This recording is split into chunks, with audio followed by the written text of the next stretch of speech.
Conosco, Ele está no meio de nós. proclamação do Evangelho de Jesus Cristo segundo João. Glória a vós, Senhor. Naquele tempo, a multidão perguntou a Jesus: que sinal realizas para que possamos ver e crer em ti? Que obra fazes? Nossos pais comeram o maná no deserto, como está na Escritura: pão do céu deu-lhes a comer. Jesus respondeu: em verdade vos digo, não foi Moisés quem vos deu o pão que veio do céu, é meu Pai que vos dá o verdadeiro pão do céu. Pois o pão de Deus é aquele que desce do céu e dá a vida ao mundo. Então pediram: Senhor, dai-nos sempre deste pão.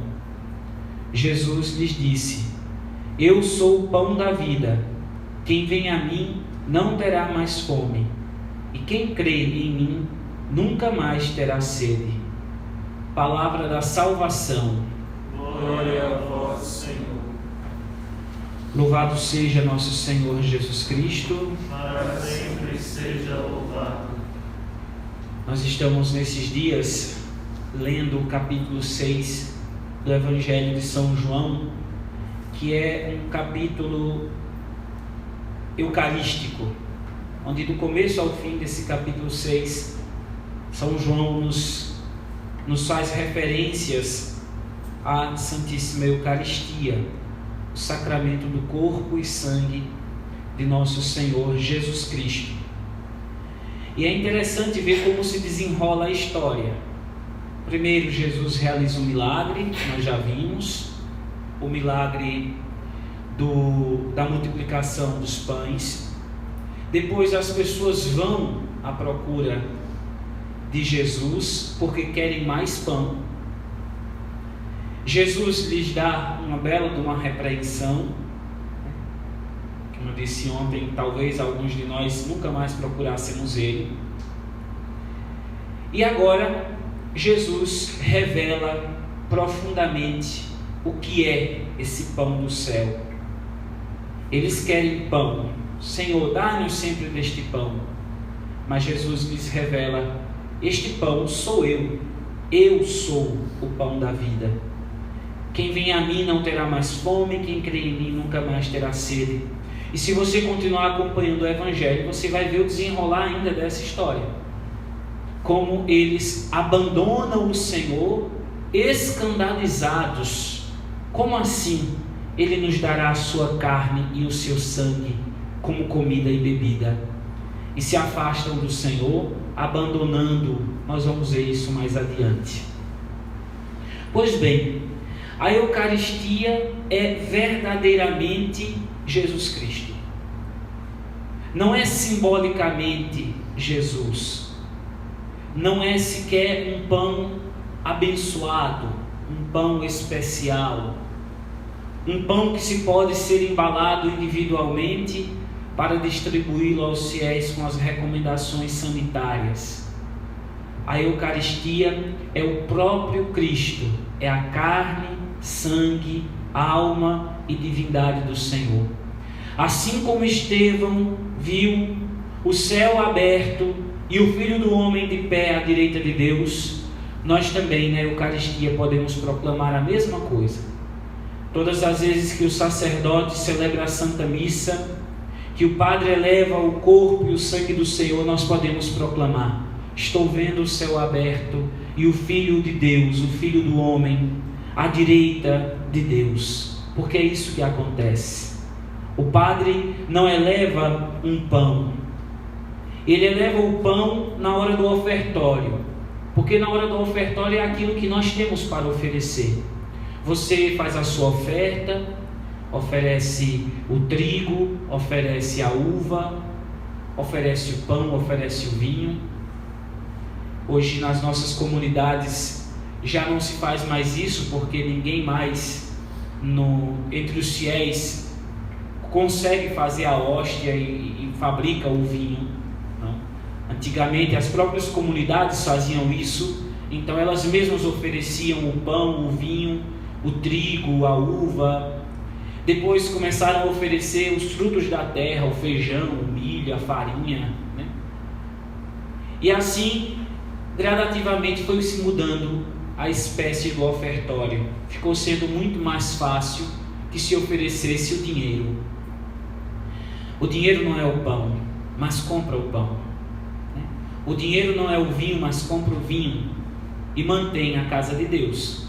Paga a conta de luz, paga a conta de água, paga a internet que está sendo utilizada para transmitir a missa, mantém o sacerdote na sua paróquia e assim por diante. Mas é isso que nós oferecemos. O padre também, na hora do ofertório, ele tem em suas mãos pão, ele tem em suas mãos vinho, e nada mais do que isso, a oferta dos fiéis. Por isso ele diz, nós dizemos: recebei, ó Senhor, por tuas mãos este sacrifício, o sacrifício do pão e do vinho. Mas quando, na hora da elevação, melhor, na hora da consagração, o padre diz as palavras sagradas: tomai e comei, tomai e bebei. Naquele momento, as espécies do pão e do vinho são transubstanciadas, modificadas. A aparência, o acidente, a espécie permanece o mesmo, o pão. A substância é modificada. Nós vemos pão, mas na verdade é carne. Nós vemos vinho, mas na verdade é sangue. É um milagre.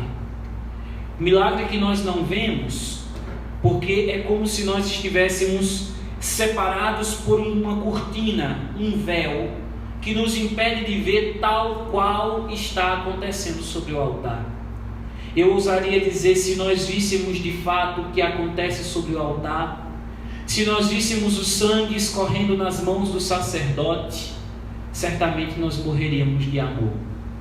Ninguém tem estrutura psicológica para ver o que acontece na missa, o sacrifício de Cristo. Como o sacerdote, que é o próprio Cristo, em persona Cristo, o padre na hora da missa é o Cristo, que pronuncia as palavras, é o sacerdote, é o Cristo também a oferta, a vítima, é Cristo também o altar. Nós não vemos essa mística da Santa Missa.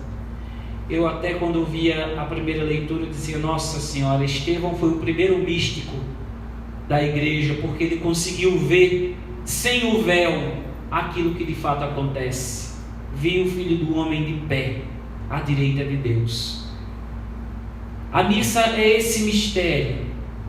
Ontem eu conversava com algumas pessoas pela internet e reclamando, porque o padre desde o início desta pandemia tem dito que a missa é essencial. Você pode até me acusar de genocida, como está na moda dizer, mas eu disse desde o princípio, a missa é essencial. Padre Pio dizia: o mundo sobrevive sem o sol, e não dá para a gente compreender como é possível que o mundo sobreviva sem o sol, mas não sobrevive sem a missa. As palavras do Padre Pio. Então ontem, nessa pequena discussão com alguns amigos, alguns disseram: mas padre, o supermercado é um serviço essencial, porque sem comida o homem não vive, mas sem missa a gente consegue viver. E eu disse para ele: engano seu, procure saber de uma beata chamada Beata Maria Alexandrina. Passou mais de 30 anos sem comer uma comida sólida que não fosse a comunhão eucarística. Uma loucura completa. É impossível para mim, é impossível talvez para você, mas ela está ali como testemunha. Lá no sul da Itália tem uma outra mística, que agora eu não sei se eu vou acertar o nome dela, mas eu acho que é a Luísa Picareta, inclusive, que escreveu as 24 horas da paixão do Senhor, que ofereceu-se como vítima e passou o resto da sua vida sem comer nada, se alimentava somente da Eucaristia. Santa Gema Galgani. Muitas vezes o Padre Pio passava dias sem comer, comia somente a Eucaristia, se alimentava somente da Eucaristia, para nos provar que o mundo vive inclusive sem alimento, mas não vive sem a Eucaristia, não vive sem a missa. Graças a Deus, nós não ficamos sem missa um só dia. Ficamos sem a presença dos fiéis, mas sem a missa nós não ficamos. Porque eu ouso dizer, se não fosse a missa sendo oferecida todos os dias, e ainda mais missas foram oferecidas nesse período de quarentena, o mundo não sobreviveria a esta pandemia. E não é exagero, é porque uma só missa oferecida é suficiente para salvar o mundo inteiro. Porque uma só missa é o único e mesmo sacrifício de Cristo na cruz. O problema é que nós católicos somos daquela raça de gente miserável que não acreditamos suficientemente na missa. Não é padre que está inventando essa história, não. Basta você ver São João Maria Vianney quando diz exatamente isso.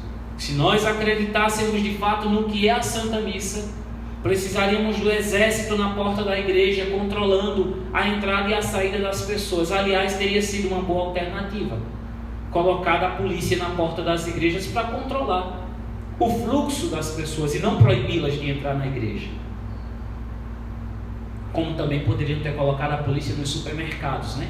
Porque os supermercados estão lá superlotados, as pessoas se batendo umas nas outras, passando o coronavírus à torta e à direito, e não tem uma fiscalização nos supermercados, mas na missa tem.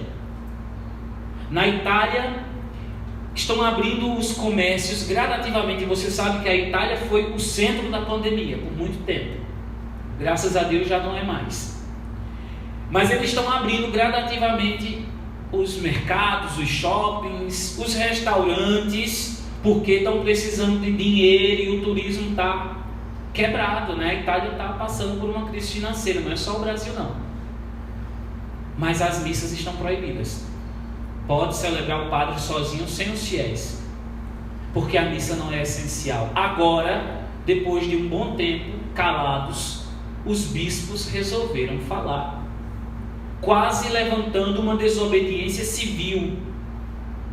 Porque como é possível que nós fiquemos calados tanto tempo? Nós colaboramos, nós fizemos a nossa parte, estamos fazendo a nossa parte.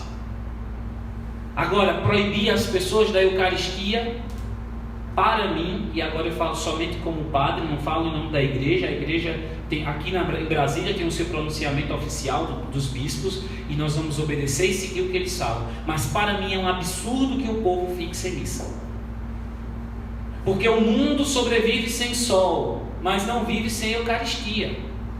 E a Eucaristia não é um amuleto. Eu tenho falado isso também, não é um amuleto. É o remédio. Como é que a pessoa está doente e você não dá o remédio para ela? É preciso oferecer o remédio. E aí que se controle como é que vão entrar, assim como se controla nos hospitais, assim como precisariam controlar nos outros lugares, nos comércios, que se controle também na igreja. Quem está no grupo de risco, tome consciência, fique em casa.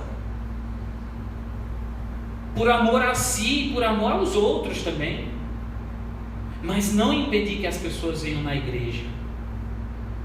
Jesus é o alimento, é o pão vivo. Não é um pão abençoado, não. Na missa nós não damos pão bento para as pessoas. Quem diz isso é um ignorante. Não venha comparar o culto evangélico, com todo o respeito e admiração que eu tenho para com eles, porque tem um amor muito grande à palavra de Deus, a parte depois dos desvios doutrinários, que aí não vamos entrar, mas eles têm um amor à palavra de Deus. Mas não vamos comparar a Santa Ceia evangélica da Santa Missa, porque não se compara. Eles sabem disso, eles dizem isso. A Santa Ceia é a bênção do pão e do vinho, o vinho e o pão abençoados. Nós católicos nunca dissemos isso.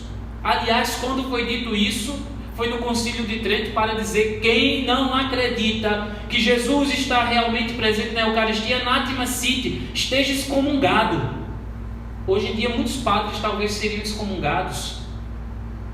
E não é possível que a gente continue com essa história de comparar a Eucaristia ao culto, à fraternidade, a sei lá o quê. A Eucaristia é o sacrifício de Cristo, incruento, mas é o sacrifício, o único e perfeito sacrifício de Cristo. Alguém me mandou uma mensagem hoje: aqueles que podem comungar deveriam comungar, padre, até para dar força para aqueles que não podem. Concordo plenamente, porque na minha casa eu posso comungar, eu não sou do grupo de risco, eu posso comungar, eu estou fazendo todo o cuidado possível. Eu preciso de forças para sustentar os meus.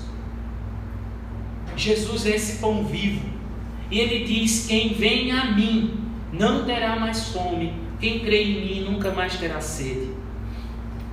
Claro, é preciso sempre frisar: a Eucaristia não é um amuleto e nem é um prêmio para pessoas santas escolhidas. Não podemos fazer o que eles estão falando de eugenia, de escolher quem vai e quem não vai para a Eucaristia, escolher os mais santos, os mais fervorosos e desprezar o mais pobre. Quem tem carro vem na missa, quem não tem carro fica em casa. Não podemos fazer isso. A Eucaristia é um remédio.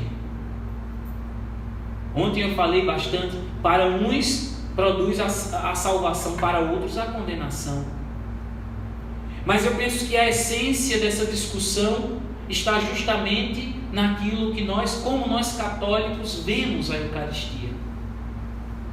De fato, muitos de nós achamos a missa algo que não é essencial. Ah, padre, mas basta que você fique celebrando lá, está até bom. Ontem uma pessoa disse: está até bom ver as missas pela internet, porque assim a gente assiste 10 missas no dia. Não assistiu nenhuma, na verdade. Porque assistiu 10 missas, foi passando de missa em missa para ver o que tinha de bonitinho, né? E aí vamos criando um comodismo, porque as pessoas vão achando que está ok, posso ficar em casa, posso assistir. E o Papa nos alertava para isso. Uma igreja individualista, uma igreja onde você sozinho pode alimentar a sua fé, claro, porque você não precisa do padre para confessar. Você pode rezar na sua casa e você recebe o perdão. Você não precisa da missa para comungar, porque você pode comungar espiritualmente a hora que você quiser. Você não precisa da igreja para ouvir a palavra, porque você pode ler em casa e fazer sua meditação familiar. Você precisa da igreja para quê? Você não precisa do padre para lhe sepultar quando morrer, porque o padre não pode ir no cemitério. E aí? Você precisa da igreja para quê? A igreja não pode se calar aí diante disso. A igreja precisa ter a coragem de também se posicionar, fazer a nossa parte, limpa as mãos, higieniza tudo bonitinho, faz como tem que ser feito, separa, não fica junto na igreja, né? Faz como tem que ser feito, mas pelo amor de Deus, não nos tirem a Santa Missa. Não permitamos que nos tirem a Santa Missa. A Santa Missa é essencial.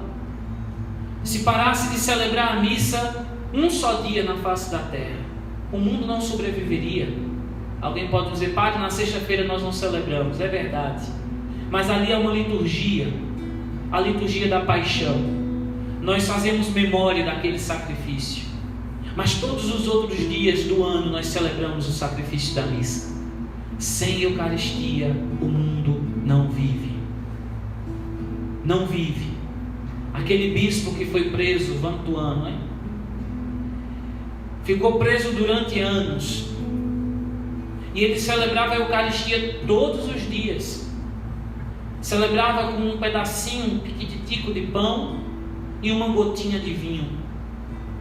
Não importa se é 1 litro, se é 1 quilo de hóstia, se é uma hóstia, se é um pedacinho. Naquele momento, aquele mínimo pedacinho da hóstia consagrada é todo o corpo de Cristo, é todo o sacrifício de Cristo. Independente do sacerdote que está celebrando, se eu gosto do padre ou não gosto do padre, naquele momento, aquela missa está salvando o mundo, está redimindo o mundo. Por isso, católicos, nos convertamos. Se você não crê de fato na Eucaristia, peça a Deus o dom da conversão. De como Santo Estevão, você vê o céu aberto e o Filho do Homem ali de pé, porque é isso que acontece na Eucaristia. É o Filho do Homem, é Jesus Cristo sobre o altar, é Ele que se dá a nós. É o maior tesouro da nossa igreja. Uma vez perguntaram na igreja, não vou lembrar da história direito, faz tantos anos que eu vi essa história, mas querendo saber onde é que estava o tesouro da igreja. E não sei se o padre, o bispo, o papa, não sei com quem se deu essa história, disse: vou mostrar a você o tesouro da igreja. E foi até o sacrário e abriu o sacrário, está lá o tesouro da igreja. Mas é pão? É o corpo de Cristo. Esse é o tesouro da igreja. O tesouro da igreja não é o ouro que você vê no Vaticano. Tenho certeza que se o Papa pudesse vender aquilo ali, já teria vendido do jeito que ele é, mas não resolveria nada. Passaria talvez um dia sem fome no mundo, e o resto da vida como é que ia ser? Se ganha muito mais com aquele ouro lá sendo visitado, ouro entre aspas, né? Porque tem muita obra de arte que não é ouro, do que vendendo tudo. Isso é uma estupidez. O maior tesouro da igreja, que vale muito mais do que todas as obras de arte do Vaticano, está dentro do sacrário. É Jesus Eucarístico. Esse é o tesouro da nossa igreja, que há 2000 anos nós vemos protegendo, amando, adorando, louvando e exaltando. Não nos tirem a missa. É o grito de todos os fiéis católicos. Não nos tirem a missa. Senhor governador, não nos tire a missa. Senhor presidente da República, não nos tire a Santa Missa, porque nós não sobreviveremos sem a missa. É a missa que sustenta o mundo. Sem a missa seria a ruína total do mundo. Não nos tirem a missa. Não cedam às pressões de governos comunistas, de cabeças comunistas infiltradas no Brasil e no mundo inteiro, onde há uma só ideia: calar a voz da igreja. Não nos tirem a missa, porque se vocês nos proibirem de celebrar a missa, nós vamos desobedecer e vamos celebrar nas catacumbas e vamos celebrar às escondidas, mas não vamos deixar de celebrar a Santa Missa. Louvado seja nosso Senhor Jesus Cristo. Para sempre seja louvado. Façamos, irmãos e irmãs,